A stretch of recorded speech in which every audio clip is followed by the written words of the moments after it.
Chapter 64. We just ended with kind of the end of the party, mostly. The Count of Monte Cristo had brought everyone back in for tea, and now people are starting to leave. So we have people going home, and we also learned that Danglars took to Major Cavalcanti and Andrea Cavalcanti very quickly. So he actually introduces himself to them. He's talking to them, and their riches just become even more appealing to him. So that's kind of a good thing for us to kind of keep in mind. And Major Cavalcanti is like, you know what? I will come visit you tomorrow. How about that? And they wind up leaving together in the same carriage.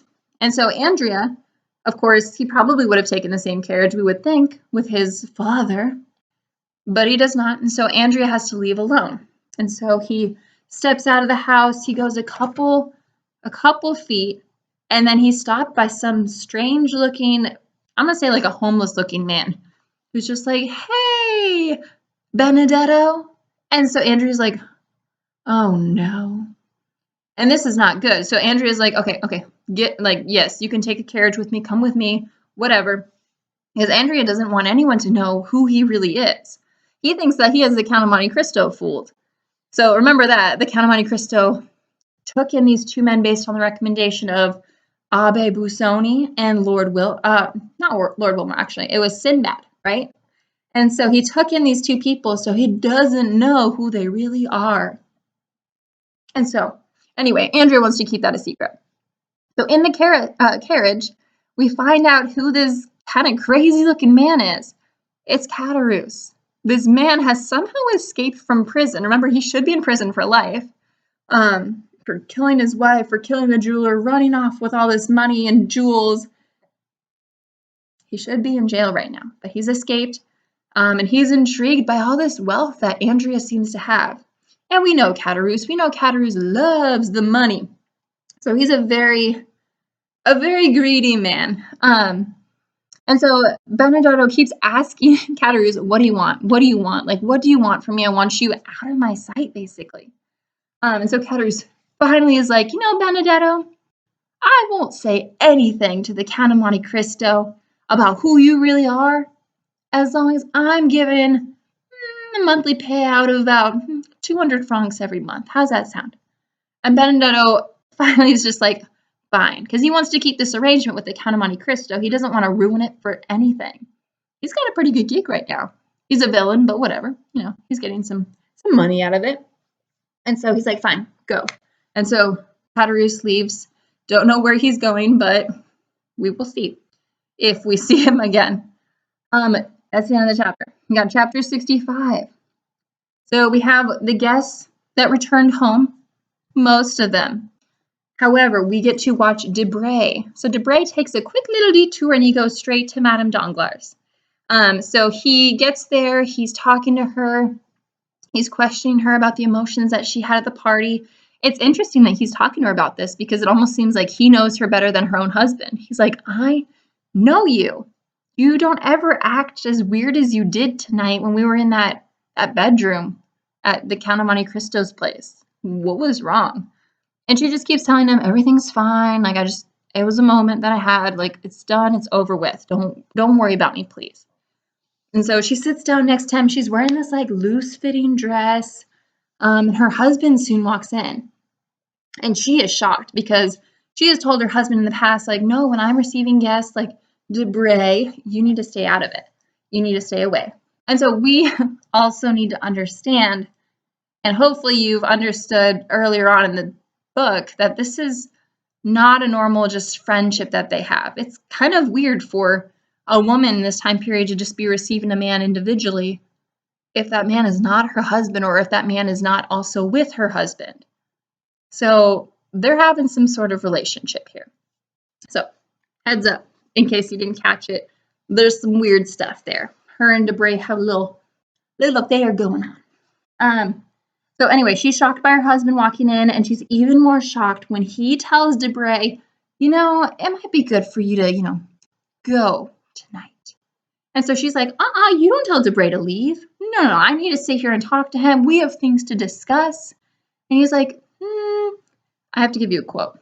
He says, But I claim tonight, and will devote it, if you will allow me, to talk over some serious matters with my wife. So he pulls I'm the man of this house and she's my wife. I get it. You guys have some sort of weird thing going on here, and I'm cool with it, but not tonight. We need to have a conversation because I'm her husband. And Debray's like, whoop, gotta go. Okie dokie. And it's interesting too, because on his way out of the house, here's another quote for you. Debray mentions, and this is kind of to himself, he doesn't say this to anybody, "It is extraordinary how easily these husbands, whom we ridicule, gain an advantage over us." And so again, he's identifying himself as a member of this affair and how he and probably Baroness Danglars have made fun of Baron Danglars over and over and over. He's like, and now he's got the upper hand. That's kind of stupid. Whatever. So anyway, Danglars is in here with his wife. He has a bad mood and he's kind of just like, no, I'm really angry, blah, blah, blah. And she's kind of also really angry. They're being kind of just poisonous to each other. So they don't have a very good relationship. It's very clear here. Remember, too, a while back, the Count of Monte Cristo dissolved some of that happiness that they had with each other. And so they are just like going at each other's necks for no reason, really. Well, I guess whatever. Baroness Danglars is angry because he just sent her person, forgetting the word now, but the guy she's having an affair with, away. So does not seem cool. And so here's the real reason he came in. So Danglars is like, listen, we need to talk about money. She's like, what? And here's a quote from him. This part is so good with so many quotes that I just need to share. The people who exhaust my fortune are those who draw out 700,000 francs in the course of an hour. He's talking about his wife and what she does and how she just speculates his money, and this time she cost him a lot of money. So, yikes, you recently made me lose a lot of money. That was very uncool of you, wife. Why are you doing that with my money? So he's getting mad, and he's getting at how mad Debray made him lose this money. Wait. Yeah, no. Okay, I'm sorry. He's getting mad at his wife and how she made him lose all this money in the recent telegraph situation. And so Danglars continues with bringing up all the other speculations that she has made and done on his behalf. And he's like, you know what? Here's this situation. You made this much money, but we only saw this much money. And he is like, and then this situation. We made this much money, but we only saw this much. Where's that money going? So we start understanding, and eventually he kind of outright says it to her, but we start understanding a little bit more about her relationship with Debray. So what happens is Debray has this awesome job where he learns a lot of insider information. He presents this classified confidential information with Madame Danglars. And so she uses her husband's money and speculates. And she's like, you know what? I'm going to put all my money into this thing because I just received insider information from Debray. And this extra money that's not being accounted for, Debray is like, I'm going to share this information with you if I get a little something out of it. This extra money is going to him. Interesting. And think about it. This is a good way of making money. He doesn't lose any money if for some reason these things go poorly, like in the recent situation. If Danglars loses 700,000 francs, Debray's over here just like, well, I didn't make anything, but I didn't lose anything. It's way better to speculate someone else's money than your own. And so Danglars is mad about it. And he knew the whole time, like, what's been going on with his wife and Debray. And he knew also that Debray was the reason they were making some money. So Danglars lays it out. He basically says Debray is either going to make us money each time or Debray needs to be gone. And Danglars' wife, Madame Danglars, is like, what? What? And she, again, we have to think about her side of this. She has this affair going with this man, so she has this emotional connection too. It's not just the money, even though the money is a huge part of it, but she has this emotional bond with him. So also think about, she's like a serial cheater. Serial cheater, is that going to be the word we're going to use here? She's cheated on her husband with Debray here, and her previous husband, she cheated on him with Villefort. What in the world? Who is this lady? What is she doing? Why is she doing this stuff? Anyway, Danglars brings up some other things too during this lovely conversation they were having. He brings up how Madame Danglars' first husband died of grief and died of anger, which here we discover means that he killed himself after he discovered that Madame Danglars had another man's baby. Oh my gosh, that's so sad. So that's why she wound up leaving her first husband, or she became a widower. Danglars also mentions Villefort. So we find out, that Danglars knows about their old relationship. He knew that this baby that was buried, because he was able to connect the dots tonight. He was like, that baby that the Count of Monte Cristo was talking about, that was yours and Villefort's. And so Madame Danglars is no longer in the advantage here. Danglars has the full advantage over her, and he's like, okay, here's some information. Here's some more information. He's been holding some things in, but tonight he connected the dots, and he's like, I'm going to lay it all out. She needs to hear some things, and she needs to be taught some things. So he ends this whole conversation, this whole like, you, with a quote. Another quote for you. It says, he, Debray is who we're talking about here, he is a charming fellow, I allow, when his news is correct. But when it is not, there are 50 others in the world who would do better than he. So he's like, I don't care who Debray is, but I just want someone who can give us correct information. And if Debray can't, we'll find someone else who can, because that's more than possible. So get rid of him if he's not going to do that. And then he leaves. So it's like a big mic drop on his part. Kind of cool. Imagine how Madame Danglars is feeling right now. Pretty crappy. All right, chapter 66. Let's go. Let's finish this. Just kidding. Chapter 69. 69 is where I told you to stop. So 66, we have start of the chapter. Madame Danglars is leaving in a carriage to go somewhere. My mind automatically, I was like, she's going to Villefort's. Remember, she was going to go meet with him. But our chapter does not focus on where she's going. Instead, our chapter focuses on Danglars and what he's doing. So he is in his office for a little bit. He, he received a visit from Major Cavalcanti, who terminated his business with him, but we'll kind of get to Cavalcanti because they have kind of a different relationship. So after he has this little visit with Cavalcanti, he heads to the Count of Monte Cristo's home. Still kind of a tongue twister for me sometimes.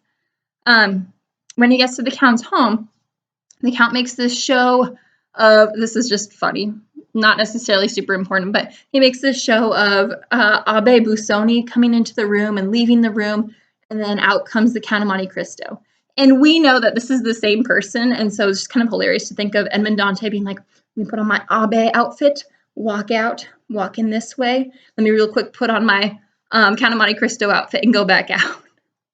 Okay. And so Danglars, when the Count of Monte Cristo is officially meeting with him, he brings up one man who does business with him he's talking about just his failed business ventures basically this month. He brings up a man who does business with him who didn't pay his bills to Danglars this month. He talks about how he's already lost enough money with the bad speculation.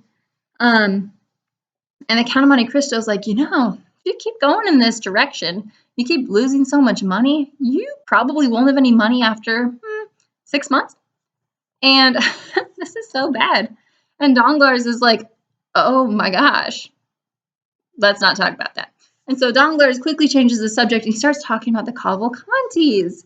And remember, we had that seed planted at the Count's dinner party where he's like, oh yeah, Andrea Cavalcanti's looking for a wife. He's got money from Italian nobility. And Danglars brings up Andrea Cavalcanti and how he believes Andrea has been brought to Paris for a wife. And of course, it was the Count of Monte Cristo who told him that in the first place. But the Count's like, oh yeah, interesting, very interesting. And Danglars also brings up what this fortune could look like. And the Count kind of fills in the blanks there. He's like, oh yeah, don't worry. The Cavalcantis come from money for sure. I'm pretty sure they have millions stashed away in different areas of the world. They also have a palace. And this is sounding so good to Danglars, right? He wants this money. He wants it. And so the Count of Monte Cristo asks, he's like, are you interested in Andrea, or like, are you trying to like marry off Eugenie to Andrea? Because remember, Eugenie is engaged to Albert, right? Don't forget that, please. But this is all part of Count of Monte Cristo's plan, right? And so the Danglars is like, no, I think that Albert doesn't stand up to Andrea. I think Andrea is way better of a match for Eugenie. I think that that is great. And also, Albert and his mom don't even really like the match. So I think Andrea would be a better fit. Okay, now we need to stop here and talk real quick about what this would mean if Andrea married Eugenie. Let's talk about this relationship. Okay. Villefort, right? He had a baby with Madame Danglars, right? This baby was Benedetto, who is Andrea, right? Villefort had a baby with his first wife. This baby is Valentine. Wait, I'm getting this mixed up. I'm sorry. No. So, Danglars, I'm so sorry here. Okay, so Danglars had a baby with Madame. Wait, no, this is Danglars. I got this mixed up. I am so sorry. Okay, I'm trying to get to the point here. I'm sorry. Madame Danglars, who he's married to, had this baby, Benedetto, right? Danglars had a baby of Eugenie. I'm sorry to bring Valentine into it. That was a mess. That was a mistake. So we've got Eugenie and we have Benedetto. Wouldn't they technically either be half siblings or step siblings? You want to talk about that? You want to talk about how Danglars is now saying, I would love for these two step siblings to get married? Maybe we should talk about that. So this is evil. This is so bad on the Count of Monte Cristo's part, but he is enacting this vengeance that he had been planning for so long. Things are just falling into place perfectly. I apologize again for kind of getting a little bit mixed up with my words there. Valentine has nothing to do with this. So continuing on, Danglars talks a little bit more, and he's like, I also... Okay, so we have Albert. Albert is a de Morcerf. Albert de Morcerf is his full name. He's like, I don't know. Albert doesn't even come from like actual money. His dad used to be a fisherman. And so the Count of Monte Cristo was like, oh, interesting. I didn't know that. We know, of course. This is Fernand we're talking about. And so the Count of Monte Cristo is like, oh, go on. Interesting. And so Danglars is like, I've just been suspicious about Fernand for so long. He had this background with this guy, Ali Pasha, who's the one who supposedly gave him all this money. That's always just felt weird to me. And we know, again, having her from High Day, this slave that works for, I guess no longer a slave, but this woman who lives with the Count of Monte Cristo. Ali Pasha was her dad. Remember when she saw Fernand, she was like, that man ruined our family. He ruined my dad. He is the worst man ever. And she couldn't even stay in the opera because she couldn't stand to be near him, right? Okay, so we know that there is not good stuff between Fernand and Ali Pasha because Fernand did something illegal. He did something wrong here.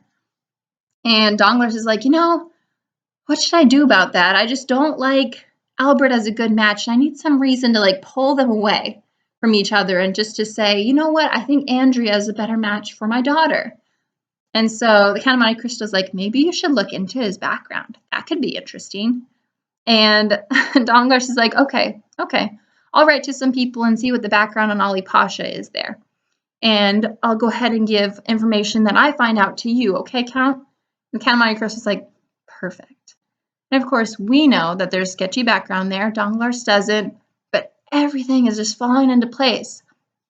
And once Danglars finds out that there is that sketchiness there with Ali Pasha and Fernand, that Fernand did him dirty and did some illegal things, that'll break up that friendship, at least, between Fernand, the Count de Morcerf, and Danglars. So we're pulling friendships apart.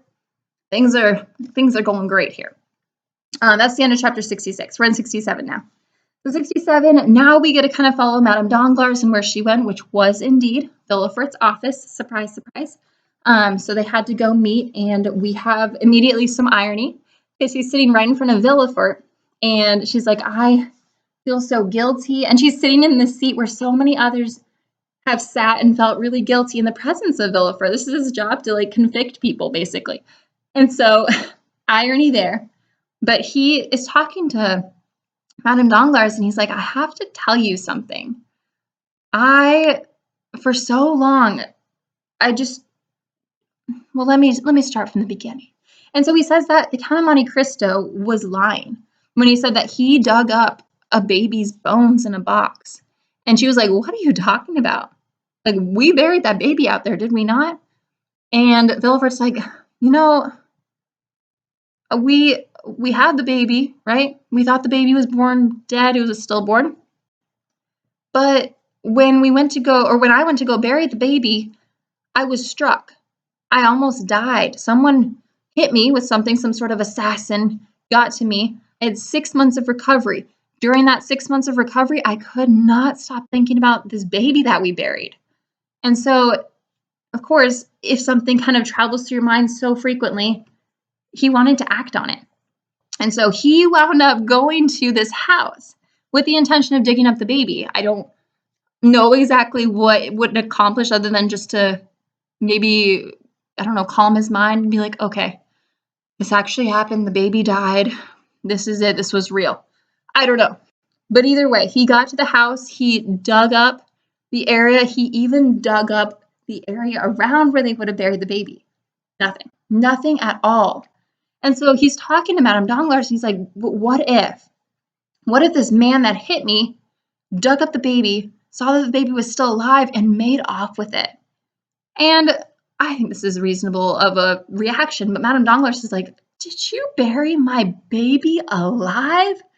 And he's like, I don't know. I hope not. I thought the baby was dead. And Villefort says this quote. It says, this child lives, and someone knows it lives. Someone is in possession of our secret. And since the Count of Monte Cristo speaks before us of a child disinterred, when that child could not be found, it is he who is in possession of our secret. And then Madame Danglars says, just God, avenging God. And so let me unpack that really quick. We have the quote, Villefort saying, like, the fact that this baby was nowhere to be found, and the Count of Monte Cristo was saying that he dug up a baby when clearly he didn't, because I was there before he even moved in. He knows our secret. And so Madame Danglars is feeling real guilty still. She's sitting in that hot seat.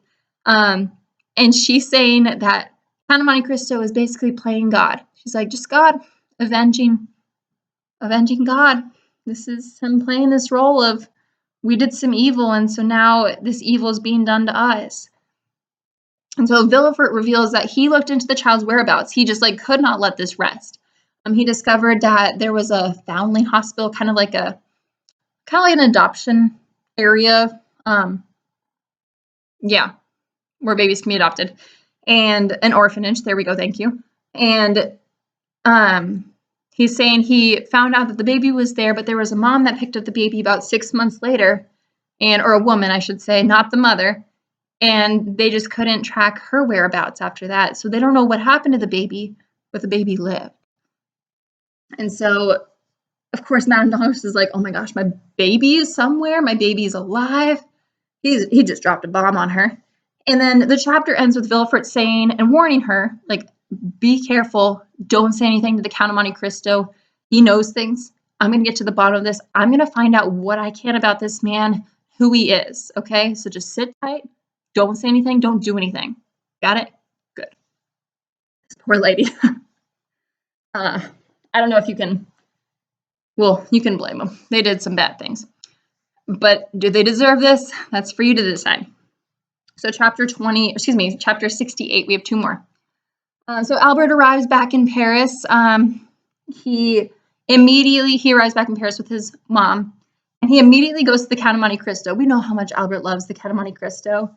And the Count kind of just meets him with some indifference. He's like, oh, you're back. Welcome. And the Count of Monte Cristo also is like, oh, I guess I've been meaning to tell you too. You expressed some desires about not wanting to marry Eugenie, and those desires have somehow come to life, and some things have happened in your absence. And Albert's like, what are you talking about? I really don't want to marry Eugenie. Please make that happen. But what are you talking about? So the Count's like, I had nothing to do with this, but Eugenie's dad, Danglars, is kind of looking at this new dude, Andrea Cavalcanti, and is interested in him marrying Eugenie instead of you. And so Albert, of course, is intrigued, and he's like, okay, that would be awesome. That would solve so many things. A couple other things. This is a short chapter that Albert mentions to the Count of Monte Cristo. He mentions Franz is coming back, I think it's like in 5 to 6 days. And the Count is like, oh, please make sure that he comes and stops by my place before Franz gets married. Because we know that when Franz comes in, he's supposed to get married to Valentine almost instantaneously. It's going to be quick. It's going to happen. And then Albert also invites the Count of Monte Cristo to his family's summer ball. And he also asks the Count to invite the Cavalcanti men, even though Andrea is the only one who will be in town. So he's like, bring Andrea. That'd be a good idea. I want to meet him too. So the Count accepts the invitation, and the chapter ends. The chapter actually ends with Bertuccio being sent by the Count of Monte Cristo to start preparing the house in Normandy. So again, several chapters back, the Count told Bertuccio, I would like a house in Normandy. It needs to have access to the water where I can sail away on a moment's notice if I need to. Kind of a weird request, but Bertuccio right now is going to go prepare that for him. So that's the end of that chapter. It was short. Chapter 69, last one here. We have Villefort, who is working on getting to know the Count of Monte Cristo. And he has, I guess the first person he checks with is the Inspector of Prisons, which we've seen him a few times in the past in this book.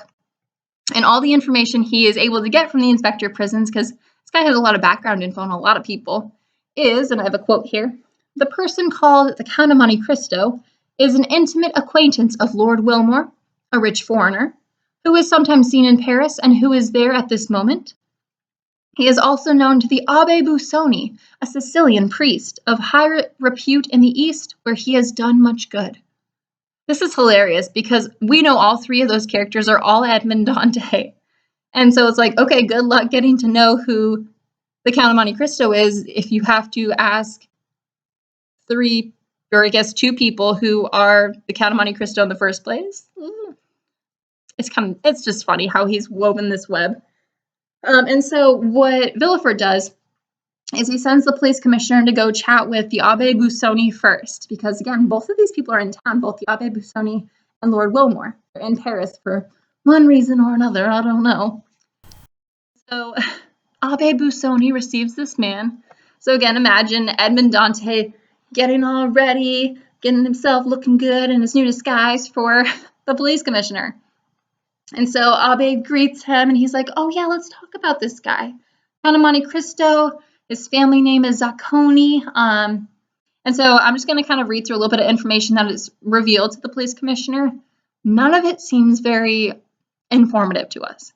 So Busoni says that the Count is the son of a rich shipbuilder in Malta.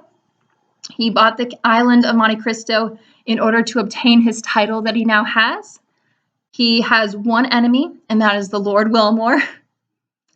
And then the last thing, the police commissioner asks why in the world the Count would buy the house at Auteuil. Obviously, he's asking that question for the sake of Villefort specifically. Excuse me. And the Abbé is like, oh, no, it's for this lunatic asylum, actually, that he is helping sponsor. It's this charity. And it just makes the Count of Monte Cristo look even better, where it's like he's doing something good for the community with this house that he bought. And so the police commissioner is like, thank you, I'm going to go see the next person. And so the next person he goes to is none other than Lord Wilmore, another Edmond Dante. And so Lord Wilmore, the dreaded enemy of the Count of Monte Cristo, tells him some other things, provides some more background, says that the Count is in Paris because he's speculating in railways, he's trying to perfect a new system of telegraphy, and then he just shows his dislike for the Count of Monte Cristo. He says that this man seduced the wife of one of his friends, and it was so evil, so bad, he's challenged him to duels in the past. Cool. So, police commissioner winds up leaving, goes straight back to Villefort to report all the things that he's just learned, and I'll just end on this quote here. So this is the last sentence, I believe, actually, of chapter 69. It says, the procurator, which is Villefort, felt more at ease, although he had learned nothing really satisfactory, and for the first time since the dinner party at Auteuil, he slept soundly. So even though Villefort didn't really learn anything, he feels good about digging into this guy's background, which again, all of this stuff is made up. So it just seems kind of sad and seems like there's nothing that he's really doing. But of course, that's part of the book. That's a part of the plan of Edmond Dante. So we just have to keep reading and see what happens next. I will tell you also the next couple of weeks, you'll have several readings to do. But with the readings for this week, it moved fast. I hope it moved fast for you too. Things are really picking up with the different schemes that are being put into place by Count of Monte Cristo. But they'll continue to move quickly. You'll just have a lot of chapters to be reading the next couple weeks. So tell me, if anything, if you need something, stay healthy.